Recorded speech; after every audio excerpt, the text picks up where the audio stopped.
루소, 거울을 깨고 자연으로.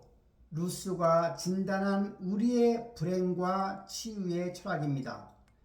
타인의 시선에 갇힌 현대인을 위한 장자크 루소의 에밀과 자기애의 회복입니다.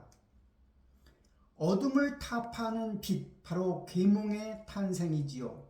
18세기 플라톤적 형이상학과 기독교적 신학이 지배하던 오랜 전통의 어둠과 폐단을 비판하며 모더니티, 즉 근대성을 여는 새로운 빛이 등장했습니다.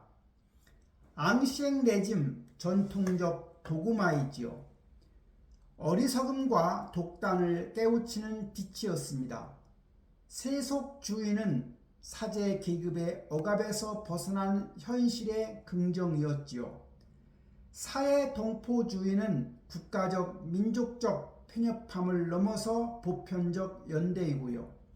자유와 평등, 프랑스 대혁명과 레미제라블의 일로 이어지는 결속력입니다. 국경을 초월한 지성의 별자리, 18세기 카페 네트워크입니다. 계몽 사상은 골방의 철학이 아니었습니다. 영국에서 시작되어 프랑스에서 만개하고 독일로 퍼져나간 이 사상은 사람들이 모여 대화하는 카페라는 새로운 공간을 통해 국경을 넘나들었습니다. 필라델피아 벤자민 프랭클린이 신대륙까지 확산시키고 런던의 존 로크는 영국에서 태동하였으며 파리의 디드로나 볼테르는 몽테스키에 프랑스에서 만개되었지요. 제네바는 장자크 루소 사회계약론과 에밀의 등장이지요. 밀라노 로마는 베카리아와 기본이 있었고요. 퀘니스베르크는 이마누엘 칸트, 즉 독일로의 확산이라 할 수 있는 겁니다. 루소의 도발적 진단이 있었죠. 문명이 인간을 타락시킨다고. 모든 사상가가 이성의 발달과 문명의 진보를 찬양할 때 루소는 인간 불평등 지원론을 통해서 전혀 다른 질문을 던졌습니다. 우리는 왜 더 불행해졌는가?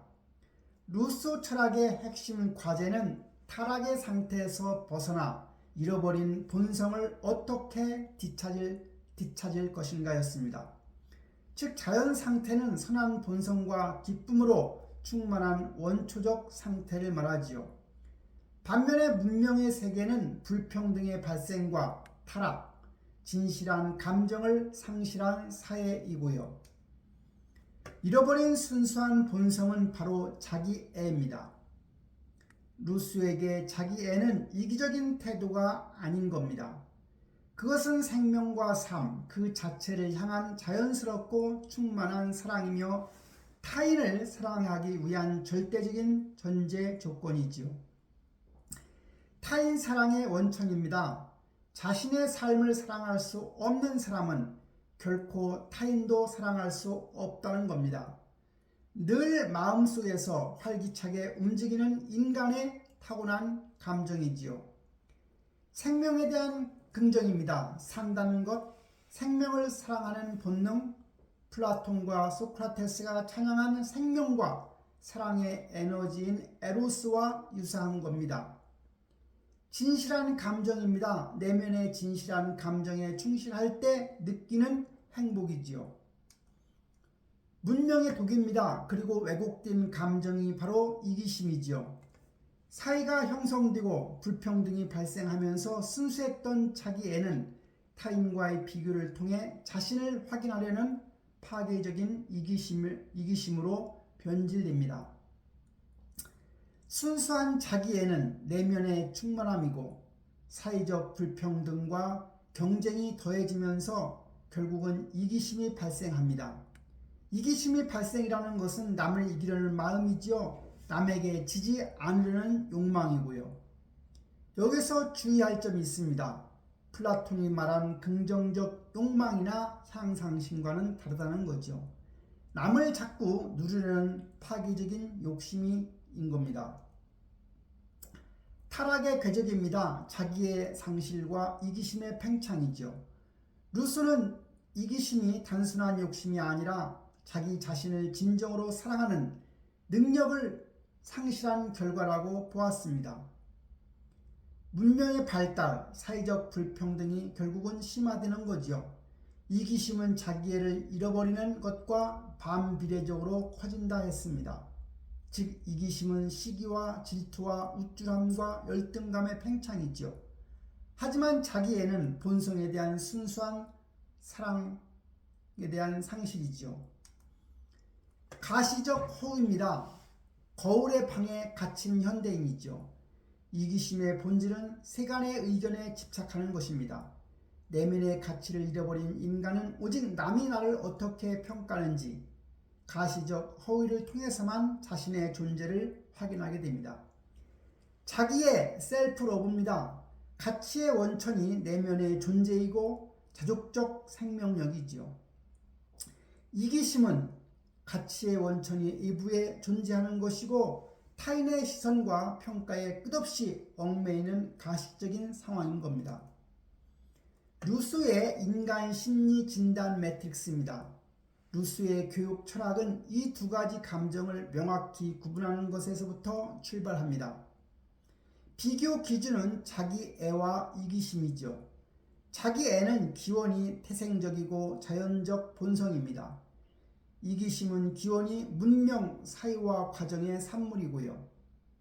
자기애는 시선의 방향이 내면을 향하는 겁니다. 즉 자신과 삶 그 자체이지요. 이기심은 시선의 방향이 이불을 향하지요. 타인과의 끊임없는 비교이지요. 자기애는 핵심 감정이 생명에 대한 사랑과 기쁨과 충만함이지요. 하지만 이기심의 핵심 감정은 시기, 질투, 우월감 및 열등감입니다.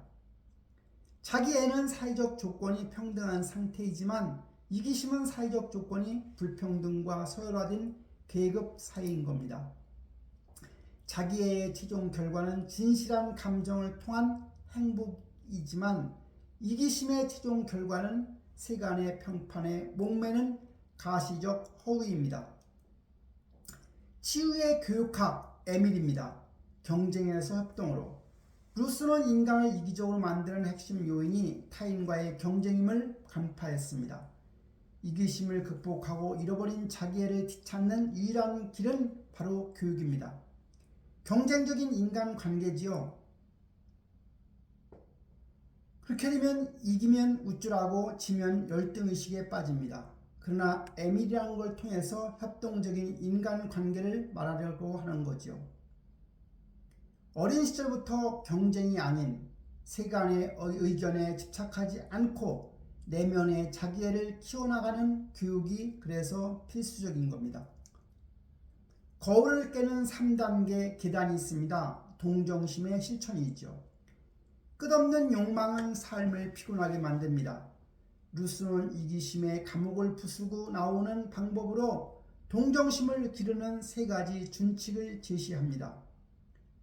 1단계는 시선 내리기입니다. 자신보다 더 불행한 사람의 입장에 서보기, 행복한 사람만 쳐다보면 끝없는 욕심과 질투에 빠지는 겁니다. 2단계는 손잡기입니다. 불행하고 힘들게 사는 사람들과 같은 입장에서 어떻게 같이 더 행복해질 수 있을까를 고민하고 연대하는 겁니다. 3단계는 내면화이지요. 남의 불행이 그 사람만의 것이 아님을 진심으로 이해하기입니다. 동정심의 완성입니다. 나도 저 사람과 똑같이 될 수 있다. 진정한 동정심은 타인의 고통을 대상화하는 것이 아닙니다. 불행의 크기가 아니라 그 불행에 얼마나 감정적으로 충실하게 다가서는가가 중요한 겁니다. 나 셀프는 자기애의 회복이지요. 타인은 타인의 고통과 불행이고요. 공감과 연대는 나도 다른 사람과 똑같이 될 수 있다는 겁니다. 피할 수 없다고 생각되는 불행만 동정하거나 나와 상관없다고 선을 긋는 순간 연대는 불가능해지는 겁니다. 내일처럼 감정을 기울일 때 비로소 그 이기심은 자기애로 전환되는 겁니다. 자연으로 돌아가라의 현대적 의미는 바로 내면의 갑옷이라 할 수 있습니다. 루소의 애침은 원시시대로 돌아가자는 물리적 도피가 아닌 겁니다. 그것은 타인의 시선과 사회적 불평등이라는 문명의 때로부터 나의 순수한 내면을 지켜내는 심리적 방어인 겁니다. 가시적 허위, 경쟁, 타인의 시선, 불평등으로부터 자기애라 함은 에밀의 근육, 에밀의 교육, 굳건한 내면을 통해서 결국은 동정심, 공감으로 이어지라는 거지요. 19세기 모파상의 소설 여자의 일생에서 세속의 때를 묻히지 않기 위해 딸을 전원에서 키운 아버지의 에피소드처럼 이 사상은 시대를 넘어 강력한 순수성 회복의 유행을 낳았던 겁니다. 타인의 거울을 버리고 나의 생명을 사랑하는 삶입니다. 계몽의 시대부터 오늘날까지 루소의 진단은 여전히 유효합니다. 불평등과 경쟁이 지배하는 사회 속에서 우리가 되찾아야 할 것은 결국 우리 자신인 겁니다. 첫 번째는 비교의 중단입니다. 남을 이기려는 욕심, 이기심을 버리고 살아있음 그 자체, 자기애를 사랑해야 합니다. 두 번째는 경쟁에서 연대로입니다.